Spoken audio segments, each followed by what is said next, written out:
Golly, that's good. I haven't found my first Blanton's. Wow. That's different. I really like that. Peychauds or Peychauds or Peychaud. Yeah, now I'm gorgeous. Although probably fuzzier was better. Okay. So this is not what I expected.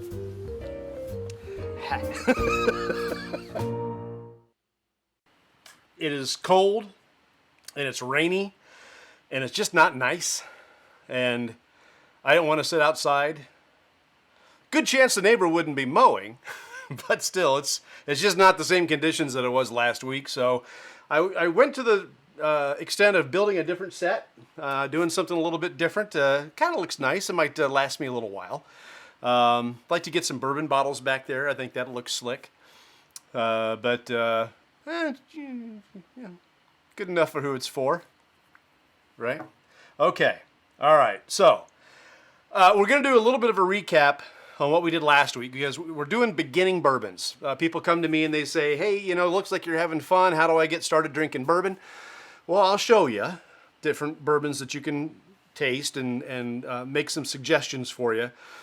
But I went a little bit deeper into it this week, and we'll get into that. One of the barriers of entry is, well, there's three. And if you look at the blog, which is at beautifulbourbon.com, I go a little bit more in depth on different pieces of the barriers to entry. But there's one, and the two that I talk about are the burn and the taste.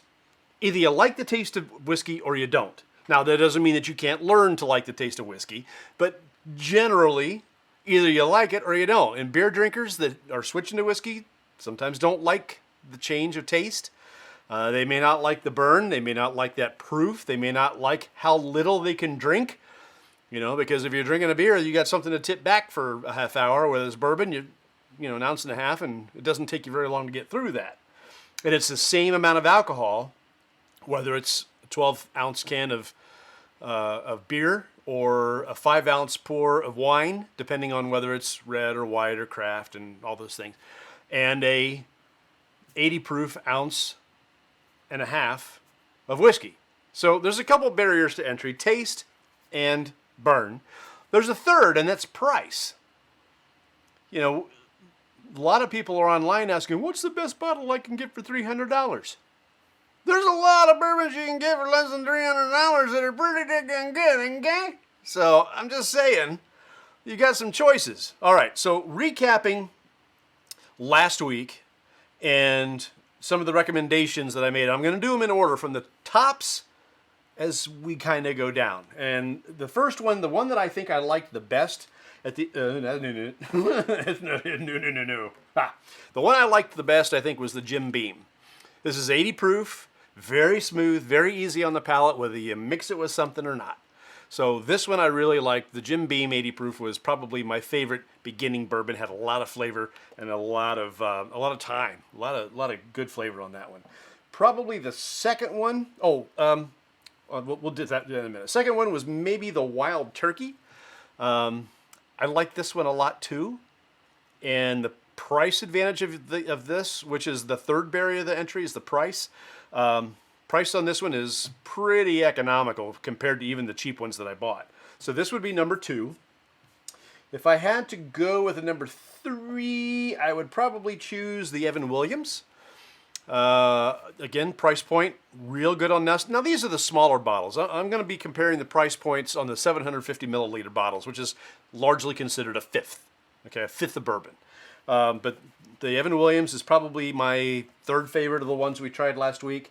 Right up there, could be tied, would be the Old Forester. This is the 86 proof. Boy, there's a lot of flavor in this little bottle. It's got more character than some of the other ones, so for new bourbon drinkers, you might end up putting a little water in it or something else, mixing it with something. But this really had some fantastic flavor and character for just 86 proof. And we'll get into price point here in a minute, but probably, yeah. So the next one would be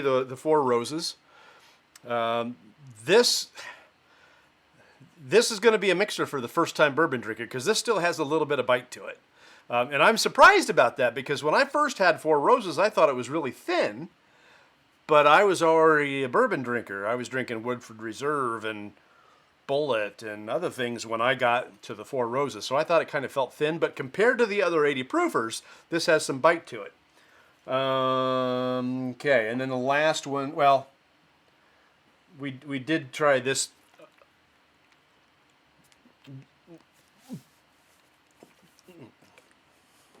70 proof. Okay, and then we did the Seagram 7, and this we mixed with 7-Up because if you're not a bourbon drinker or a whiskey drinker, even blended like this, 80 proof, a lot of people mix this with 7-Up, and that's okay. If that's what it takes for you to start to learn to like whiskey, mix away. The other one that we tried, and the one I don't necessarily recommend for first-time bourbon drinkers, is the Uncle Nearest 1884. It's just a higher proof. This is 93 proof. It's got some bite. It's got some character. It's a Tennessee whiskey. Not everybody's going to like a Tennessee whiskey, and we're going to get into that a little bit more here today. So the 1884. Now, one of the things I want to cover, and I'm just going to bring them all up here. Okay, all of them that we tried last week. I know, it's going to make me look like a lush. Wild Turkey, and the Old Firestar, and the Four Roses. All right, so one of the barriers to entry, of course, is going to be price. All right, and I did a little comparing. I found out what the MSRP is, and this is Ohio. And Ohio, you're going to get the same price no matter where you go on all the bourbons and ryes and whiskeys and stuff that I'm going to show you in this series. So the price that I give you is the price that it's going to be in the state of Ohio. It is generally considered the MSRP throughout the nation, although lots of states aren't as controlled and regulated as Ohio is, so you're going to pay more. Even Kentucky's got some weird rules. Michigan's got some weird rules, even though they're regulated and controlled. But let's go through them real quick. My number one was the Jim Beam. The Jim Beam, if you look at the price of whiskey, you kind of got to look at the amount of whiskey that you get in a fifth. So this would be a fifth. This is a fifth. This is a fifth. Okay? Or 750 milliliters. The other ones I bought just to taste. This is a fifth. Bottle shape makes a difference. This is a little bit bigger, a little wider. This is a little taller. But they're all 750 milliliters. So I did all my pricing based on 750 milliliters. All right. So my number one bourbon, the Jim Beam, if you look at a bottle this size, the fifth, you're going to get an average of 17 1.5 ounce shots out of each bottle. 17 shots, okay? That is one serving, 1.5 ounces. 17 servings in a bottle, approximately, if you pour it right on and there's no messes, okay? So you have to look at the price per ounce when you start thinking about the value of a bourbon. The Jim Beam is $17.99 for a fifth size, for 750 milliliters. This one is $1.05 per serving, per 1.5 ounce serving. All right, so this is number one. Number two was the Wild Turkey. This one is probably, of the ones we tried last week, and maybe even, okay, well, yeah. This is one of the most economical bottles. This is $15.99 per fifth. This bottle is $15.99, which means you're getting 94 cents per serving. 17 servings in a bottle, 94 cents per serving. All right, put these down here as I go along. All right, next was the Evan Williams. Evan Williams is $13.99 for a fifth size. This is lower than the Wild Turkey. This is 82 cents a serving. This is good. I like this one. So, I mean, of the ones I tried, this is number 3. So, if you're looking for economy, a 750 milliliter of the Evan Williams is 82 cents a serving. So, you can't get much better than that. That's going to be cheaper than a $1 beer during happy hour at your favorite watering hole. So, all right. Moving on, the Old Forester. This one is a little more expensive. This one is $19.99 for this bottle, which is so worth it. Let me just tell you. It's $1.17 per serving. So now this is if you drink it at home. This is what they're going to charge you at a bar. But if you're drinking it at home, this is what your breakdown per serving price is going to be. All right. So the Old Forester was $1.17. The Uncle Nearest is the most expensive one of the ones that we tried last week, which is another barrier to entry. I would not start with this one. You don't need to spend this much, and you don't need to start with this kind of a proof. This is the 93 proof. The Uncle Nearest is $44.99. So this will be $2.64 a serving. 17 servings in a bottle. Okay? So moving on, the Four Roses. This is $23.99 a bottle. Priced a little higher than some of the other ones. And again, I'm giving you a warning. I just don't think it's going to be a good one for beginners to start with. So you might want to push this one by, especially since it's $1.41 a serving. When you can get the Evan Williams for 82 cents a serving, and this is $1.41, the Evan Williams is a better pour for beginners than this one. I'd go with the Evan Williams. And then between the two of these, this is the Vomit, the Southern Comfort. Strangely enough, this is a more expensive bottle. This is, for a 750 milliliter, this one is $13.99, which gives it a per serving price of $1.41. Not worth it. Yeah, I'm gonna. Oh, it's still gross. I got to give it another try. I mean, last week, this will be the first one today, first one in a while.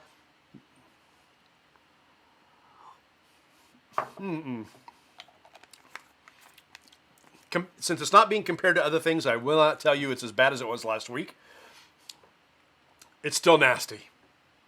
Oh. And then the Seagram 7.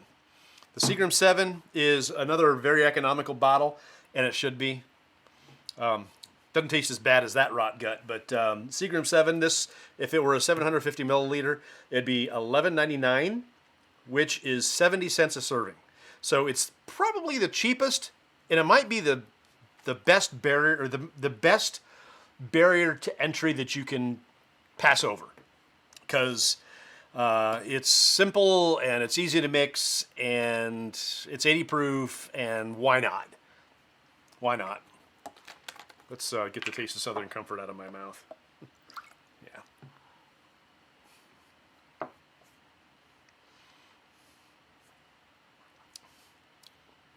Yeah. Still unnecessarily sweet, but that's probably why people like it. It's a blended whiskey. I don't know what they do to it, but it's still better than Southern Comfort by far. By far. All right, so this week, boy, have I got a bunch of selections for you. So much so that we're going to have to stretch the beginning bourbons into a third week, because I can't drink all of these that I have out here in one night and stay coherent. I might not be able to drink all this I have sitting here and stay out of the hospital. But we'll go through kind of a primer, and we are going to hit the ones that I said I was going to hit. Which is, we'll start off with the Tullamore Dew. I want to get into some of the stuff that isn't bourbon. And we did whiskey last week, but there's something to be said for other types of whiskeys.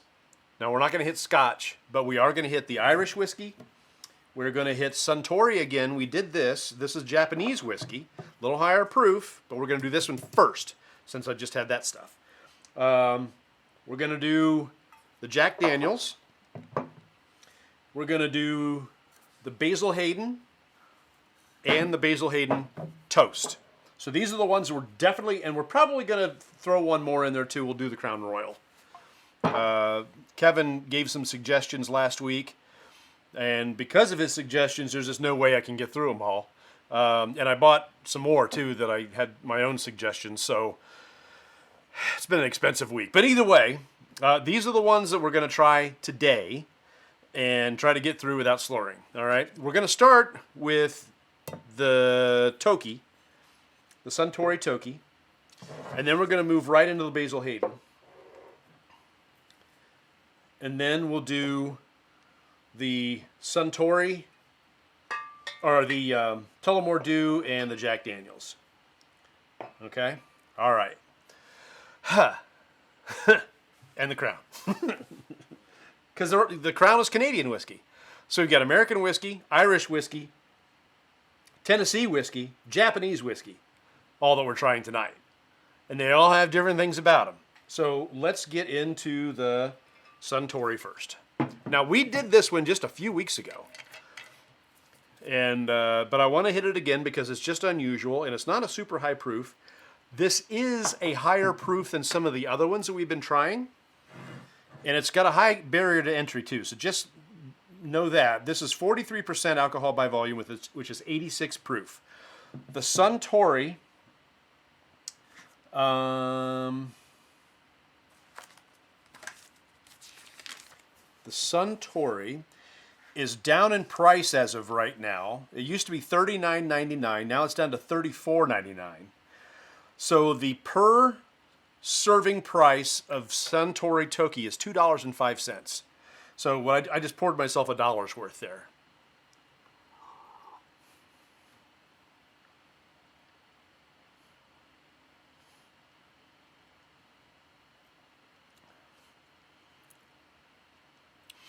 Got a lot of legs that kind of gets up into your sinuses. Got a bite going down. Very smooth. I like this. Is it for a beginner? No. Too much bite, too much presence in the sinuses, and too high a price. So I just wanted to hit this one because it's a low proof. Tells you the differences between what may be a low proof here and a low proof there. All right, so we're done with that one. All right, now we're going to get into one of them that I have been very critical of. We're going to do the Basil Haydens. I've not had the Basil Hayden toast, and it has been a long time since I've had the Basil Hayden. I have my impressions of Basil Hayden based on the first time I had it. I'll be interested in seeing how it's different tonight. I'll be interested in finding out how to open it. I don't have any fingernails. How do you get through this stuff? Okay, there we go. Okay, so the way they open their bottles is stupid too. Just messy. All right, whatever. I just happen to have this bottle. It's been sitting down here for a long time. I had another bottle because everybody was talking about it. It's like, oh, I'll get it, I'll get it. I don't like it. But maybe I'll feel differently about it once I freaking, golly, it's been down here a while. Holy crap. Yeah, there we go. Yeah. This is one case I don't think the juice is going to be worth the squeeze. You know what I'm saying? All right. Let's squeeze it. All right. I'm almost afraid to put this back on. I mean, this isn't even a real cork. I don't understand why it was so hard to get out of there. We'll just halfway put it in case I want another one, which I won't. All right, so again, normally I like to let them sit a little bit, but we're talking about 80 proof.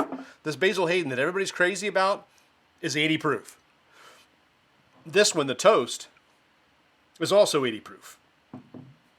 So it's not going to get much thinner. I can sit here and wait. I can let it express itself. I can whatever, but it's not going to get any thinner. So let's just give it a shot. You know what? I think I'm going to do a little palate cleanser.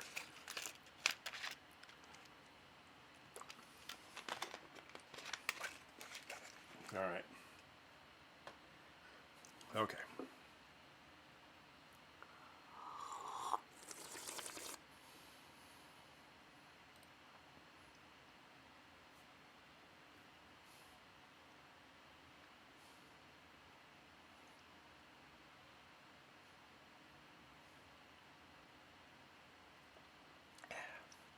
Okay. Compared to the other 80 proofers, it's not as bad as I was giving it before. Compared to a 90 proofer or a 100 proofer, It's very watery on the front. One of the things I like about the Old Forester, the Jim Beam, some of the other ones that we tried last week is they have presence on the palate. The problem that I have with Basil Hayden is that it doesn't have a lot of presence on the palate. It's very watery in the front, very thin, not a good mouthfeel. And again, the barrier to entry on this Basil Hayden is $39.99, which means you're looking at $2.35 per serving. I just spent $2 here on this. There's no bloom, there's no burn, but when you swallow it, it slams the door on you. It tends to kick you on the way out.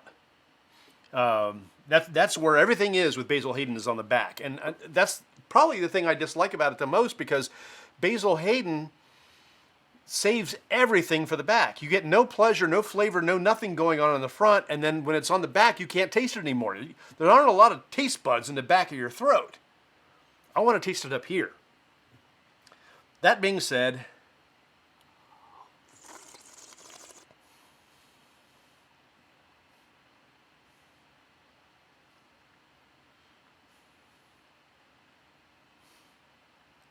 it's hard to find a flavor profile. There's some vanilla in that. I get kind of a sense of corn. I don't know what the mash bill is on this, but I'm not going to have any more of it. Put that cork back down. I'll save it for somebody who wants to try it, but I'm just not a fan. It's not a bad flavor. It's just not much flavor. That's why, and you've got evidence that there are 80 proofers or 86 proofers or 81 proofers, 82 proofers that are good value, that have more flavor than Basil Hayden's. This is an expensive bourbon with a very light, very unimpressive palate. And very light legs. There's no aftertaste. I mean, once you get that kick going down your throat, it's gone again. There just isn't much to it. I don't understand why people like it. I don't understand why people make a big deal out of it. Basil Hayden, oh, you got to have it. Well, okay, you're a beginner. I mean, I'm not beating up on beginners. That's what this series is all about. But I think if you're going to begin and you're going to try a bourbon, you ought to try something with some flavor, and this isn't it. And I have not. I mean, I'll be honest. I may be tainted by the online world here, but I have not heard good things about the toast either. I mean, you're talking about virtually the same product in just a different type of barrel. Sometimes you just got to get aggressive with this.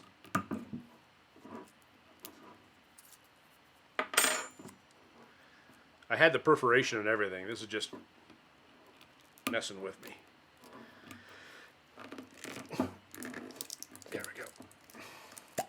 I just had to give it a little manhandling.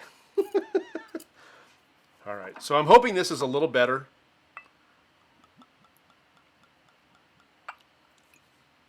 The Basil Hayden toast is $10 more than the regular Basil Hayden. So you're looking at $2.94 for this serving I just poured. And this is probably less than that because I didn't give myself a full pour, but $2.94 for this per serving. Okay. Really tough to find the nose on it. I'm just not impressed. Oh, we've got people talking and it's not showing up on my phone. I'm sorry. All right, so still don't know why you don't have these open before. Well, I'm getting there. Is there a reason you don't open the bottles before you go live? Okay, now, okay, all right, I'll start doing that. I just don't always know which ones I'm definitely going to open, so I just don't do it. It's a very good one. I'll pour a Suntory and Basil Hayden with you. Mike, you're welcome to it. I'll share these with you all day, every day. Well, until the bottle wears out, because I don't know if I'll buy another one. Fire Pit. Again, the weather just wasn't conducive. It's cold and rainy out, and I thought I'd stay nice and warm and do a new backdrop. So, kind of fun. Don't do it. That's funny. Yours are Buffalo Trace, Four Roses, Old Forester. Your first neat bourbon that got you into it was Buffalo Trace. Still one of the best for the dollar. Yeah, I think so. It's a little higher proof, and it's got a little more spice to it. Again, that's not something I think I would put a beginner on. If they're just coming out of beer or just coming out of wine, I don't know that I'd stick that on them right away. I'd wait until they're ready to start trying some of these lower proofers neat. The Old Forester, can't go wrong with that one. The Jim Beam, the Wild Turkey, even to an extent the Russell's 10-year. This is one that somebody had suggested. My only issue with this is you're talking 90 proof, and the price is a little higher per serving. And of course, I didn't write this one down. Yes, I did. $36.99 for this bottle. It's $2.17 per serving. So a little higher in price, a little higher in proof. I don't know if I'd put this along those beginner bourbons, but the Old Forester 86, the Wild Turkey, yeah. All right. Why am I not seeing Michter's? Michter's is a higher proof and it's a higher price point. Not a super higher price point. And the other part about Michter's is it's not always the easiest to find. So, again, we're talking about beginner bourbons. The first time somebody ever cracks a bourbon and they try it out for the very first time, Michter's is going to be a lot to handle for a very first time bourbon drinker. And this coming from somebody who didn't drink bourbon for 25 years after getting sick on it. And what I got sick on was this sumbitch. I got sick on this one when I was barely old enough to drink it, and I was old enough to drink it, but we had this one, and then we did a bunch of other stuff, but this is what I got sick on, and it kept me from drinking bourbon again for 25 years, until I finally decided I was going to force myself to get into it again. We'll get back to that. All right. I can hear you. Thank you. There you go. There it is. No sound, no sound. Okay. All right, so I think I'm caught up on the comments now, so I'm going to try to turn off the phone and pay attention to the computer, because that's where, for some reason, the comments are coming in. It's a really good one for them. This is coming from somebody new. I know you got into it a little bit faster, Aaron, than other people did, and for that, great. And I hope other people do too. I hope they get into it and they find that they like the flavor of it. Now, you came from it from a Crown Royal background. You're a big Crown Royal guy, and we'll hit that tonight yet. But your barrier to entry was lower because you were used to the Crown Royal. And your Crown Royal's been a part of you and your family for a while. Getting into the newer stuff, the different stuff that isn't Canadian whiskey or rye, getting into the American ryes and the American whiskeys and bourbons and things like that, a little different journey. And now your palate has changed and you don't feel the same way about Crown Royal that you used to. And neither do I. But we'll taste it tonight. Okay, Basil Hayden toast.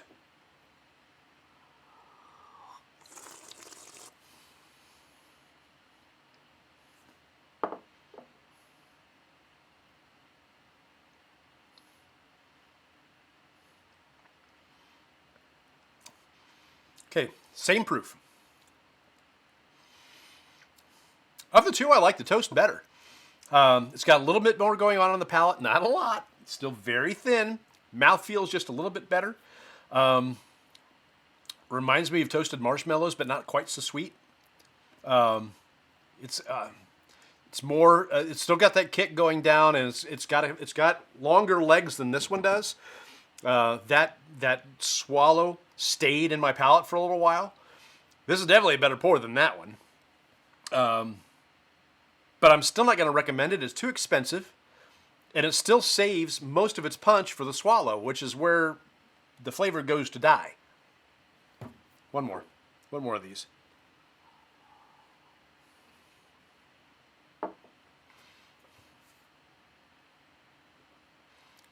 Yeah, it's not bad. The flavor of that is different than this one.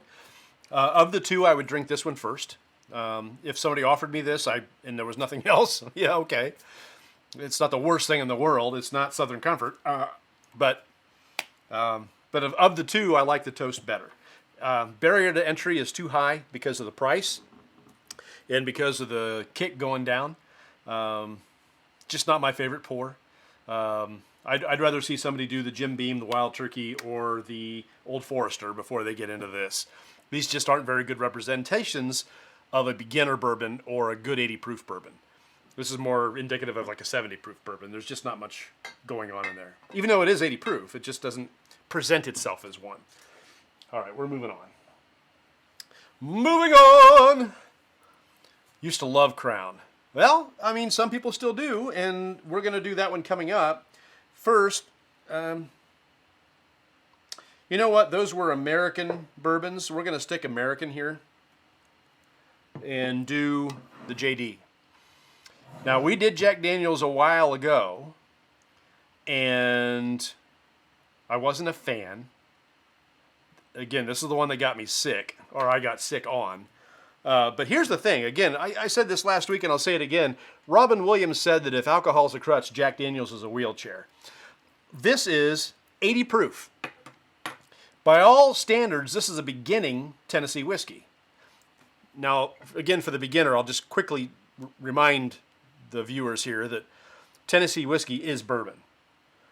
All the requirements of bourbon are met. The only difference is that Tennessee whiskey goes through, well, there's two differences. First, it doesn't have the limestone filtering. Limestone filtering in Kentucky is a big part of bourbon, but it doesn't make it bourbon. That's just part of the flavor. But Tennessee whiskey goes through carbon filtering, charcoal filtering. They take maple wood and they burn it to charcoal, and then they filter the bourbon through it. Gentleman Jack is filtered twice. This is filtered once. But it's basically the way that Tennessee whiskey is done, if you want to call it Tennessee whiskey. It's a branding thing.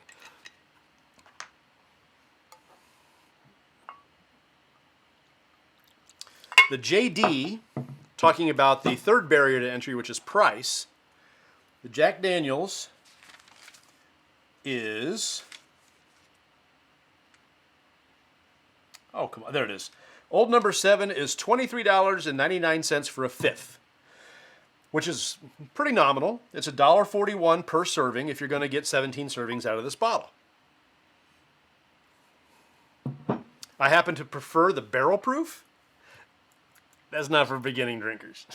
That's for people that have been used to it for a while. All right. So Tom's on here, and he says he used to love Crown. When I thought about these beginning bourbons, it was because of a conversation that he and I had. That he sees how much I enjoy doing this and how much I enjoy drinking the bourbons and the flavors that I get out of it. And, you know, he likes the reviews that I do. But he hasn't really been much of a drinker. Back in the day, he would drink beer a little bit more often, but nowadays he doesn't drink a lot. Iced tea, things like that are his bag. Doesn't even drink a lot of soda anymore. You know, doesn't drink a lot of beer anymore. He has some on hand most of the time, but does he drink it? Not so much. So if you wanted to get into bourbon, he's the type of person that I'm thinking of that is seeing me enjoy this and is thinking, you know, I might like to try that. But if you are on a fixed income, if you don't make a lot of money, if whatever the case may be, you want to get a good bourbon at a good price point, I'm addressing that this week because it's important. All right.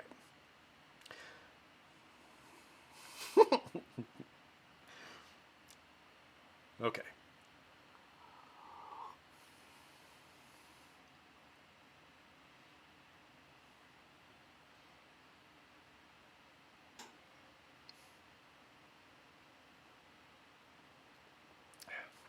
I picked a good time to do this.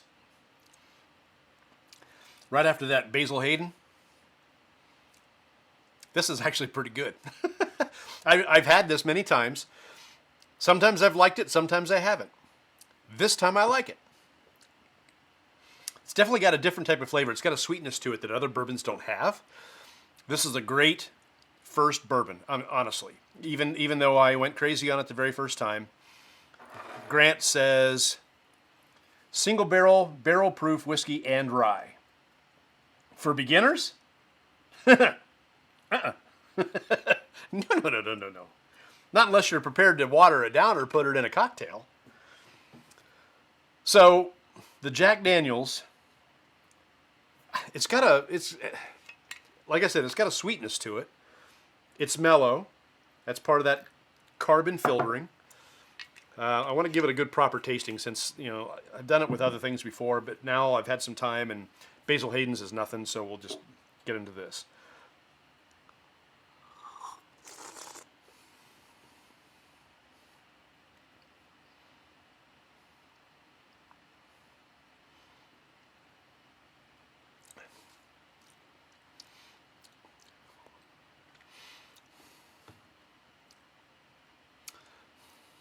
it's almost a little bit smoky. Maybe that's the charcoal filtering, but I'm catching a smoke, just a hint of it, that I didn't get off of anything else. Even the toasted Basil Hayden, I didn't get it. That's probably what I'm tasting that I like so much. I do like a little bit of smoke. The vanilla is coming out, a little caramel, or caramel if you have a degree. Yeah, this is a fine pour. This is a great first pour. I think I like the Jim Beam better, and probably the Wild Turkey better.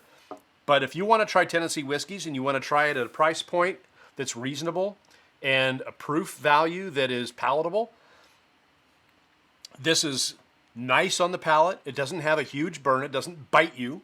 Now, if you're a first timer, you may notice a difference between wine or beer. This does have some bite to it.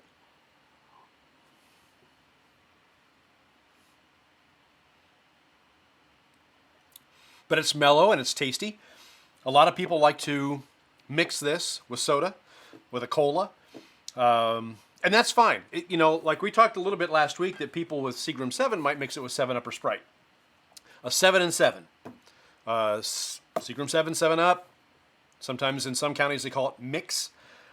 There's nothing wrong with getting used to the palate of whiskey, the way it tastes, by mixing it with something. Because you already know the way your cola tastes. You already know the way 7-Up or Sprite tastes. You may not know the way the whiskeys taste. So if you taste those with your cola, that's going to knock down the bite, knock down the proof, and give you some of the flavor profile. Slowly but surely, remove some of that cola, get yourself a nice, neat dram, and see what you think of it. 80 proof ain't going to kill you. Ain't going to hurt you. But just remember, every 1.5 ounce pour of 80 proof bourbon is equivalent to 1 beer. So you drink 3 of these, you got 3 beers. Just saying. I like this. By itself, I like it. Last time I tried it, I didn't care for it. But I tried it up against other whiskeys. Gentleman Jack was one of them. And I didn't like this as well. Tonight, I like it. I might drink some of this after we're done. All right. Next is the Tullamore Dew. Now, so we did the Japanese whiskey. We did 2 American bourbons and 1 Tennessee whiskey. Now let's go over the pond. And we're going to do Tullamore Dew. And I'm sorry I didn't open it before the thing started. I get it. I'm a terrible person. But it's all entertainment value, isn't it? Isn't it? Maybe not? Okay, great. That one was easy. I like easy. Now, I tried this one during March. March was my St. Patrick's Day month. And I tried Henry McKenna, and I tried Jameson, and I tried this one, and Redbreast. And I think the one that surprised me the most was this one. I remember having Jameson. At the time, I was trying to decide which one I like better, Crown Royal or Jameson. I was drinking Crown Royal quite a bit, and they said, drink Jameson. So I tried it and didn't like it as well. But then through St. Patrick's Month, I tried Jameson again, and I found it to be pretty complex compared to Tullamore and Redbreast and some of the other Irish whiskeys I tried. But that may be a little bit too much to ask for a beginner, because again, part of drinking whiskey and bourbon is developing a palate and pulling out those flavors. And I get vanilla, I get toasted marshmallow, I get caramel, I get salt, I get all these different things. And Jameson has quite a bit of flavor in there. Tullamore Dew does as well, but it's not quite as complex as Jameson. So while Jameson and Redbreast and Tullamore Dew are all around that 80 proof point, 80 proof. A lot of Irish whiskey is 80 proof. It's a good place to start as far as your palate goes, and there are people who don't like American bourbon who love Irish whiskey.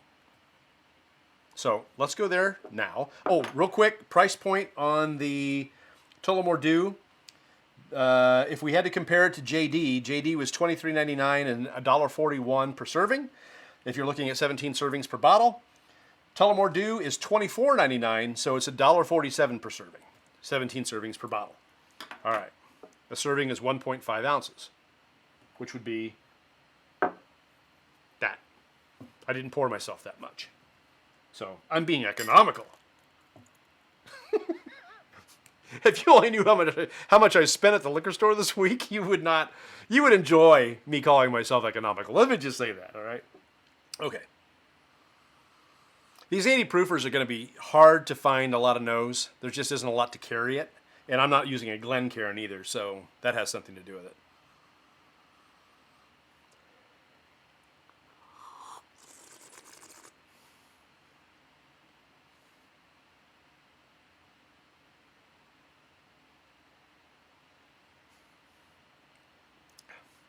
I like that. I do. I like it. The last time I got Tullamore Dew, I got a little bitty one. This one I got a little bit bigger one because I knew I'd drink it. I do like it. For me, it's got some nice fruit notes to it. I've got maybe some raisins, grapes, some dates. I like it. I'm also getting chocolate notes off of it. I do really like this one. If you're going to try an Irish whiskey, I would tell you to start with this one. It's just very pleasant, very nice. The profile on the palate.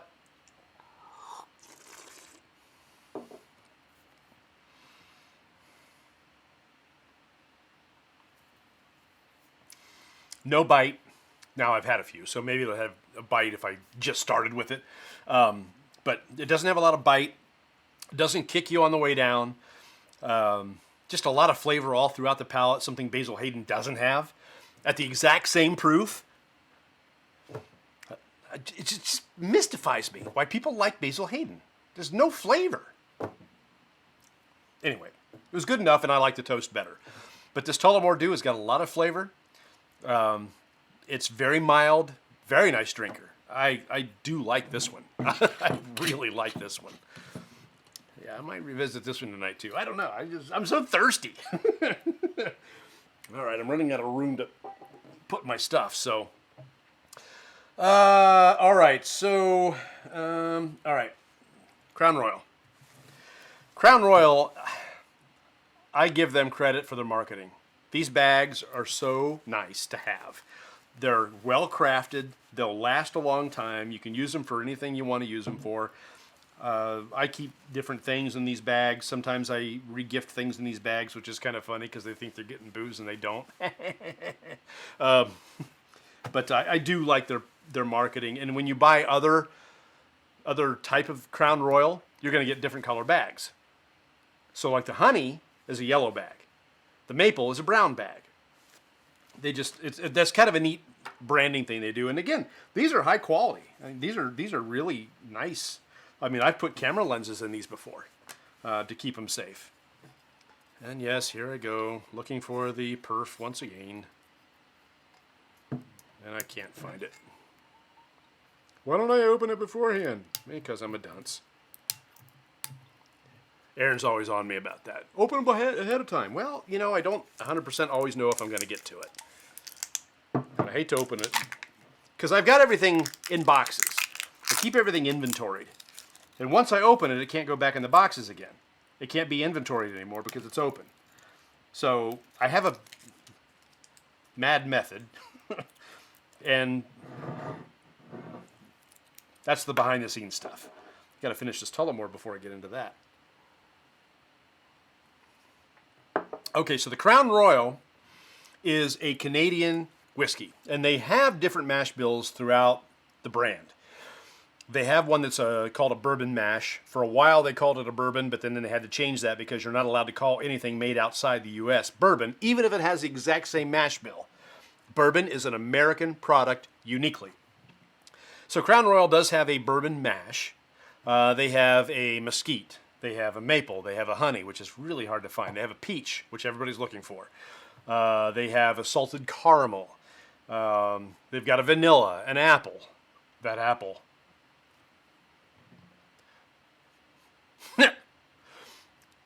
they've got a bunch. Each one of them has a different colored bag. The apple has a green bag, because that's what color my face is after I drink it. I just don't care for it. The peach I like.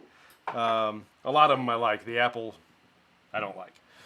But this is one that is super mellow. It's a Canadian whiskey. It's 80 proof.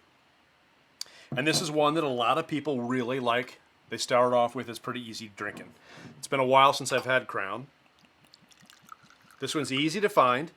The price point on Crown Royal, if we were to juxtapose it with the other ones, $25.99 for this bottle, which means you're looking at about $1.52 per serving, 1.5 ounce serving.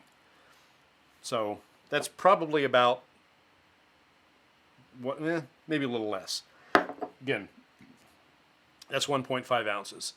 I don't think I poured that much, but the more I drink, the more I lose track. You know? All right.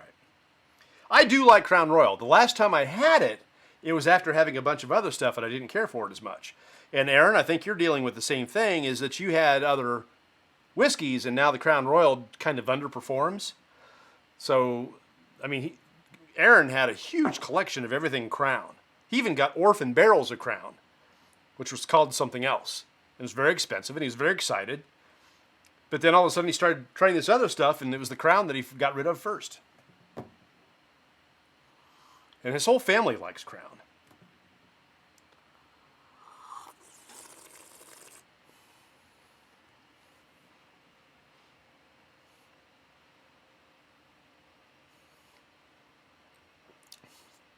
It's really good.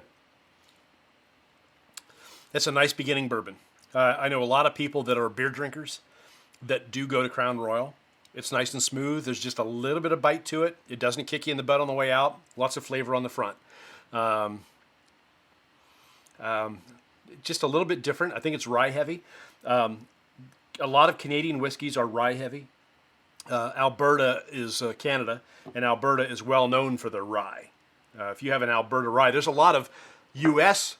ryes that source their ryes from Alberta. So Canada is, I mean, there's a lot of, people think that, and this may be the case, I don't know, I didn't research it, but they believe that Crown Royal is essentially a rye whiskey in the U.S.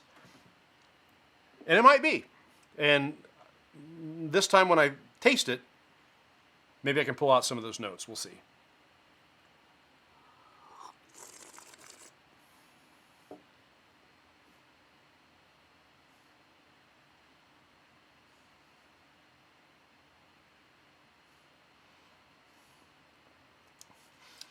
Not typical rye notes.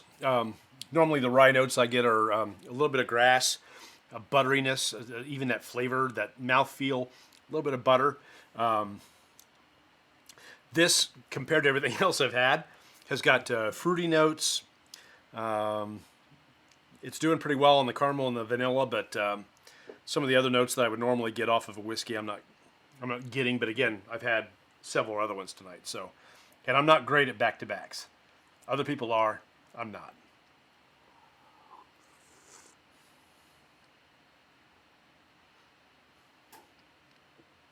But it's good. This is a good beginning whiskey. It's not overly pricey.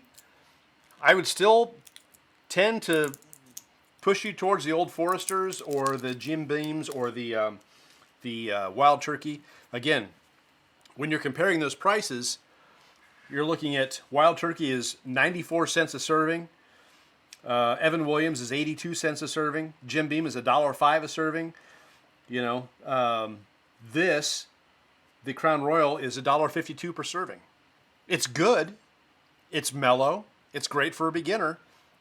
But if you're just starting out and you want to try something and you're not sure what to do, go with the lower price. Because if you don't like it, you don't like it. But if you don't like it, that's when you can experiment. And that's something I want to hit on. I did bring down some stuff. Not a lot, because I'm not going to do any mixing tonight. But there are some things that you can do if you don't like whiskey. The first one we kind of hit on a little bit, and that's to add some 7-Up to it. Go 50-50 on it. If that's not enough, add some more. If it's too much, all right, remember that for the next time. Some people do a 25-75, 75 of the 7-Up. You could also do Sprite. You could also do ginger ale. I buy these little ones because I don't drink a whole lot of soda pop. It's too much sugar for me.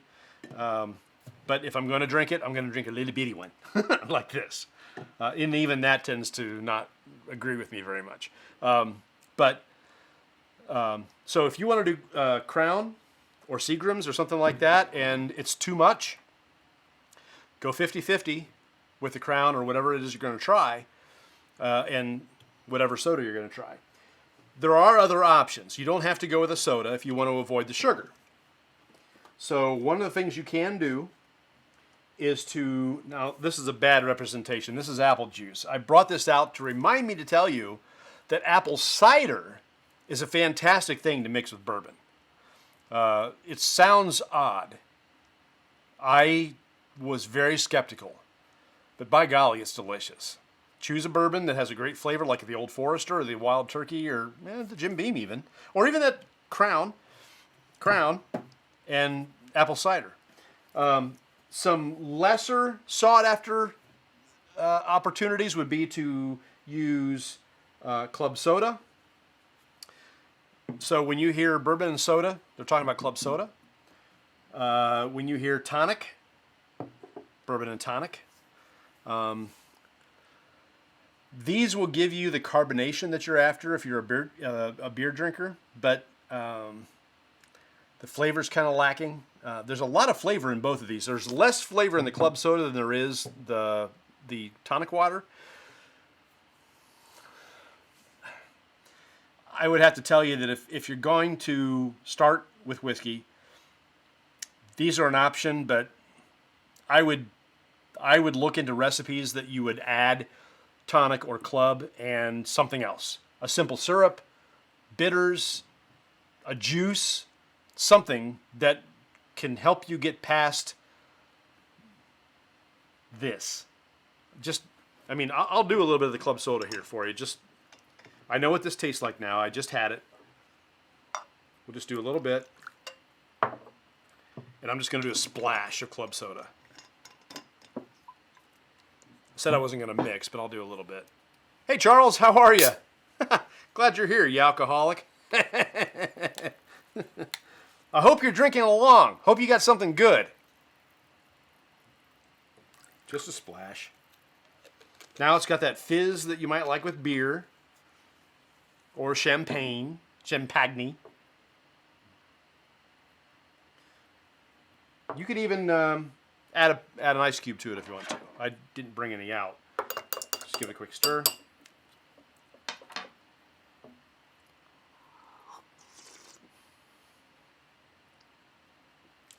You got to do that. Ice would be necessary. And that's the other thing too. When you put ice in it, that's going to lower the bite. It's going to mute the flavors. That's another option for you, is to put ice in it before you do anything else. But club soda and tonic water, they have their place.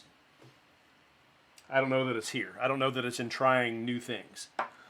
All right, so that's the extent of what we're going to do this week, because I shouldn't do any more. But next week, there's another product that's kind of like the Basil Hayden for me, that I had the very first time, and I didn't like it. I was really disappointed in it because the gimmick, and the marketing behind it is so clever that I thought, this is going to be good stuff.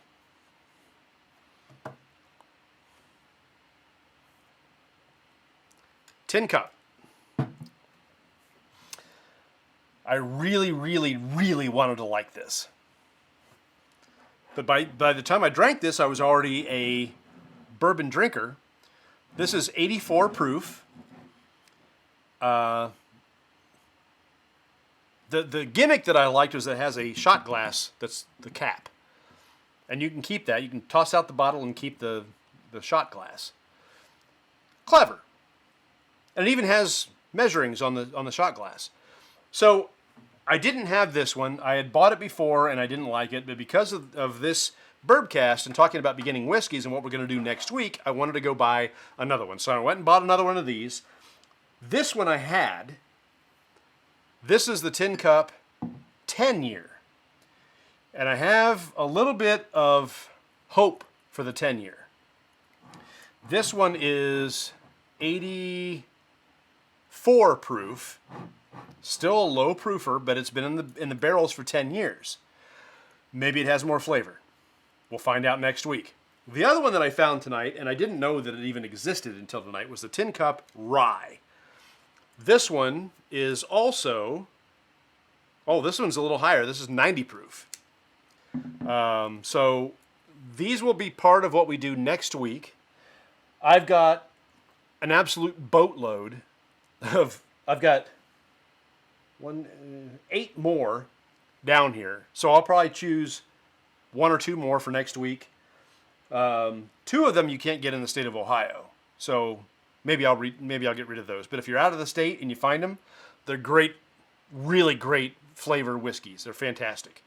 I'll tell you what they are so you're not asking. But one of them is the very old Barton. Pull that off there. This is only 86 proof. And I will tell you, this is one of my favorite whiskeys. This is not available in Ohio. This is just, it's very tasty. And it's very inexpensive. The very old Barton is $11.49, which is 67 cents a serving. And it's delicious. I really like this one. And the other one that you can't get in Ohio that I'll probably open at some point is the Old Fitzgerald. The Old Fitzgerald, this is a company that's been around a long time, and they've got some of them that are unicorns that are thousands of dollars per bottle. But this one is 80 proof, the Old Fitzgerald, and this one is $9.49 per 750 milliliters, which is the cheapest of all of them at 55 cents per pour. 1.5 ounce pour, 55 cents. This is da bomb. This is very flavorful, very tasty, only 80 proof, and a great one to start with, but you can't get it in Ohio. It's all over the place in other states, but in Ohio, not so much. I've got 2 bottles of each of these, so I will probably open these next week because I do like them, and I've talked about them, even though you can't get them in Ohio, and that's kind of a bummer. That's another barrier to entry if you want to do number 4. Bite, flavor, price, availability. That's why Buffalo Trace products are not in this beginning bourbon Bourbcast, because they're not all that available. Buffalo Trace is probably the most available of all of them, or Benchmark, and Benchmark has really grown, and that's not 100% available in Ohio either. Charles, you're drinking Angel's Envy and you're drinking it neat? You demand. That's some good stuff. That is flavorful. It's not a super high proof. That's a great bourbon. One of my favorites, one of my top 10 for sure. I really like that one. If you get the chance, Charles, I know you have family that's in the liquor industry. If you get a chance to get the Angel's Envy Rye, 100 proof, very, very good. Tasty. All of it's good. Angel's Envy, great stuff. I've got a couple of very select bottles that I haven't opened that I will eventually, but I do really like Angel's Envy, so you're doing just fine. I like that one a lot. So this is part 2. We're definitely going to have a part 3 and quite possibly a part 4. And even more, maybe, if those of you watching decide that you want to send me other recommendations for beginning bourbons. And again, when I talk about beginning bourbons, I'm not talking about what the blogosphere is talking about. You know, the blogosphere likes to talk about using Wild Turkey 101 or Michter's or these higher proof, higher price, hard to find bourbons that just don't mesh well with a very, very first time drinker who's not used to this stuff, may not drink a lot at all to begin with, maybe only beer and occasionally a wine. you got to take that into consideration when you're talking about the first-time bourbon drinker, and that's what I'm taking into consideration with this series, is how do you get started?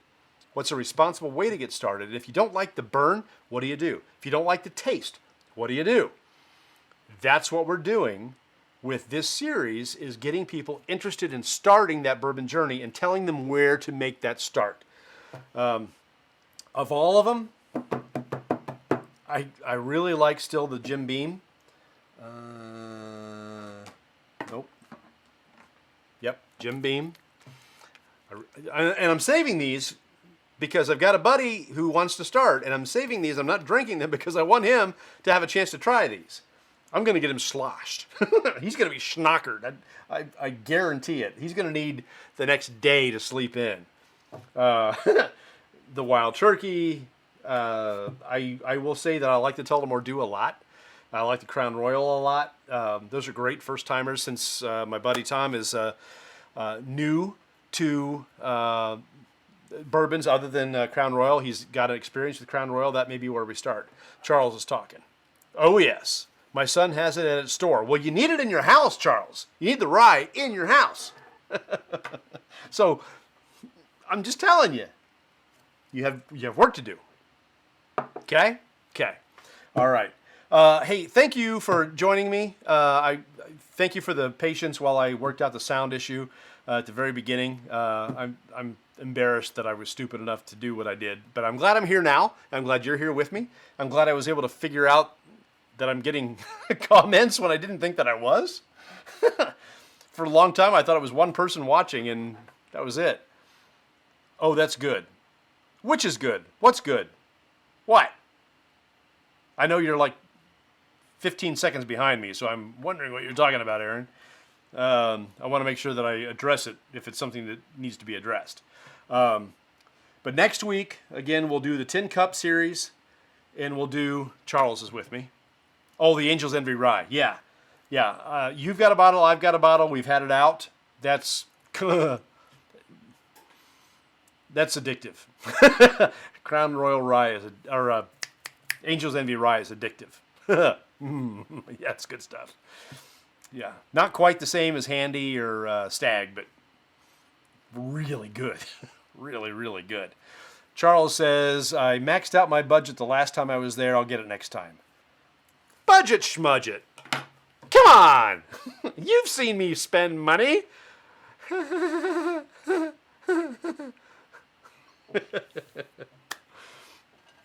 No, that's good. It's all good. So, hey, thank you for watching. We'll see you again next week. We'll do the 10 Cups and those ones that you can't get in Ohio, and maybe another one as well. I've got 8 more to go through, so it'll be at least one more week and maybe 2. We'll see. We'll see how it goes. Thank you for hanging out with me tonight. I hope you like the new set. We'll probably augment it through the week, make it a little bit better yet. If the weather changes, we might go back outside. But I kind of like this one, so maybe we'll stick down here for a little while. I got a table. I can mix if I want to. It's all good. In the meantime, have a great weekend. I hope it's a little bit warmer than today was. I hope it's a little bit drier than this week has been. We needed the rain, so that's good, but ready to be over it now. We'll see you in a week. Don't forget, we're on Instagram at Beautiful Bourbon. Our blog is up. I'm trying to work on that. I've actually got a database of all the videos that have been to YouTube and haven't been to YouTube, and which ones have been on the blog. So I'm working on that, trying to update that. I found out through the process. I don't know how this happened. I did a live video when we did Chicken Cock, the bourbon and the rye. That video is gone. I didn't erase it. I didn't get a notice that Facebook erased it. It's just gone. It's not anywhere to be seen. The post that says, I'll be talking about chicken cock, was there. I ended up changing it. I edited that because there's no video to watch. But chicken cock is gone. So I found my recording of it that I do each time I do the streaming. So I will put that back up. But we're coming up on 50 Bourbcasts. Can you believe it? Isn't that exciting? It's just been so much fun. I had to do the count, and I'm not counting little things like my dad's birthday on April 11th, where we drank his signature drink. I'm not counting the trip in May when I went on my bourbon hunt and stopped at store after store after store. Not counting those. I'm just counting the formal Bourbcasts. I think we're like 46. So before the end of the year, we're going to hit 50, and it's just exciting. It's exciting to me. Okay, we will see you next week. I'm looking forward to it. I hope you are too. And don't forget to share us Instagram at Beautiful Bourbon, Facebook at Beautiful Bourbon, beautifulbourbon.com for the blog, and YouTube at Beautiful Bourbon. So we will see you next week. In the meantime, stay safe, stay thirsty.